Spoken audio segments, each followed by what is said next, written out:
ఇప్పుడైతే మిరప్పొడి వేయాలి. దాని తర్వాత శనక్కాయ గింజలు, అదే స్టార్టింగ్ లో ఉడకబెట్టుకున్నాం కదా ఆ శనక్కాయ గింజలు మళ్ళీ దీంట్లో పోయాలి.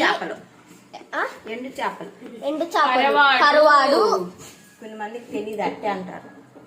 కరువాడు అది ఎండు చేపలు చెప్తాను ఫ్రెండ్స్.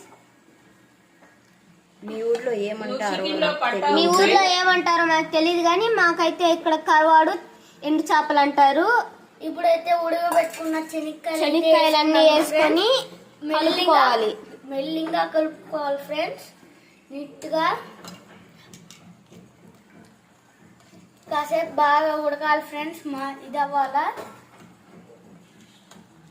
ఇదే ఫ్రెండ్స్ చేయాల్సింది కరవాడు.